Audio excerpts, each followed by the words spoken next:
साथियों, बुद्ध कहते हैं, हमारा दुश्मन ही हमारा उतना नुकसान नहीं कर सकता है जितना हमारा विचार खुद से हमारा नुकसान कर सकता है। आइए आज बुद्ध की एक ऐसी कहानी सुनते हैं जिसे सुनने के बाद आपका जीवन बदल जाएगा। शांत रहकर सोचना सीखो। एक बार एक सम्राट के पुराने वजीर की मृत्यु हो गई। वजीर बहुत बुद्धिमान था, लेकिन उसकी अचानक मृत्यु हो गई, इसलिए अब नए मंत्री की तलाश शुरू की गई। साम्राज्य बहुत बड़ा था, इसलिए उसे संभालने के लिए एक बुद्धिमान और दूरदर्शी वजीर की जरूरत थी। पूरे राज्य में सबसे बुद्धिमान और चतुर व्यक्ति की तलाश शुरू हो गई है। इसके लिए राज्य भर में कई तरह की परीक्षाएं आयोजित की गईं। पूरे राज्य से विचारशील और बुद्धिमान व्यक्तियों को चुना गया और फिर उनकी और भी कठिन परीक्षाएं ली गईं और अंत में केवल 3 चुने हुए व्यक्तियों को राजधानी लाया गया ताकि सम्राट उनकी अंतिम परीक्षा ले सके। उन तीनों को एक कमरे में रखा गया और इसकी घोषणा स्वयं सम्राट ने की थी कि कल उनकी अंतिम परीक्षा ली जाएगी और जो इसमें उत्तीर्ण होगा उसे राज्य का वजीर घोषित कर दिया जाएगा। परंतु आश्चर्य की बात थी कि शाम होते होते यह बात सारी राजधानी में फैल गई। सम्राट कल कौन सी परीक्षा लेने वाला है? सारे शहर में इसी बात की चर्चा होने लगी। सम्राट एक बहुत ही अजीब परीक्षा लेना चाहता था। कल सुबह उन तीनों को महल के एक बड़े कमरे में बंद कर दिया जाएगा और एक बड़ा ताला लगा दिया जाएगा। उस कमरे का दरवाजा, वह ताला उस राज्य के कारीगरों, गणितज्ञों और इंजीनियरों द्वारा बनाया गया था। उस ताले पर कोई चाबी नहीं थी, केवल कानून पर गणित के कुछ अंक लिखे हुए थे और उन अंकों में कोई पहेली छिपी हुई थी। जो उस पहेली को हल कर लेगा वही उस ताले को खोल पाएगा।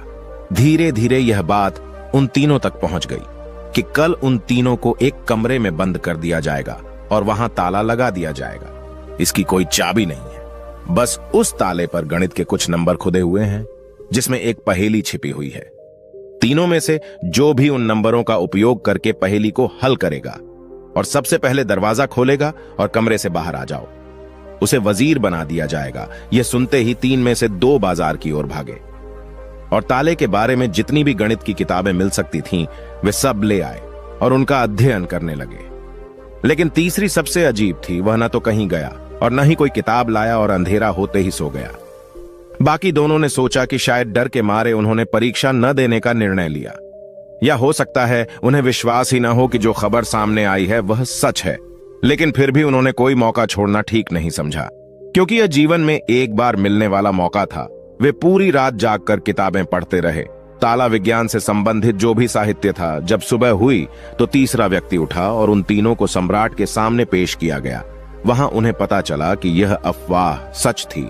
उन तीनों को एक बड़े कमरे के अंदर बंद कर दिया गया था जिसके बाहर ताला लगा हुआ था, कुछ गणितीय अंकों के साथ अंकित।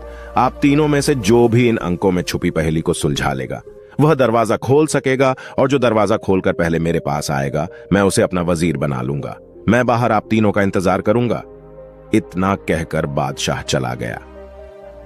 वे दोनों व्यक्ति जिन्होंने पूरी रात पढ़ाई की थी कुछ किताबें लाए थे। दरवाजा बंद होते ही उसने अपने कपड़ों में छुपी हुई उन किताबों को बाहर निकाला और ताले पर लिखे नंबरों को एक कागज के टुकड़े पर लिखकर उनका हल ढूंढने लगा। लेकिन तीसरे व्यक्ति ने कुछ नहीं किया। उसने अपनी आंखें बंद कर लीं और कमरे के कोने में चुपचाप बैठ गया। उसे बैठा देखकर वे दोनों हंस पड़े और ताना मारते हुए बोले, क्या तुमने हार मान ली? कुछ करो तो कुछ होगा। उन्हें लगा कि उसने हार मान ली है। वह डरा हुआ है और कुछ भी प्रयास नहीं करना चाहता। लेकिन उसके मन में शांति थी, स्थिरता उसकी आंखों में झलक रही थी। वह परेशान नहीं लग रहा था। वह बैठा हुआ था। तभी अचानक उसे कुछ सूझा। वह उठकर दरवाजे के पास आया और धीरे से उसे धक्का दिया, और क्या, दरवाजा खुला। वह कमरे से बाहर चला गया। लेकिन दोनों आदमी अपनी किताबों में खोए हुए थे। उन्हें पता ही नहीं चला कि तीसरा कमरे से बाहर चला गया है।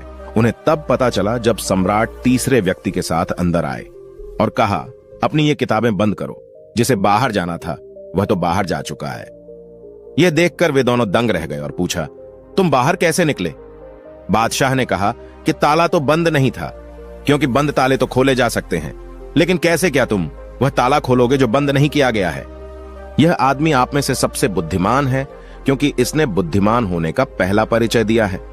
ताले पर लिखे नंबरों को हल करने से पहले यह पता लगाने की कोशिश करता है कि ताला बंद है या नहीं। एक आदमी वास्तव में होशियार है जो किसी भी समस्या को हल करने से पहले यह जांचता है कि जो वह हल करने जा रहा है वह वास्तव में समस्या है या नहीं। तो यह आदमी हमारे राज्य का सबसे चतुर व्यक्ति है, हम इसे अपना वजीर नियुक्त करते हैं।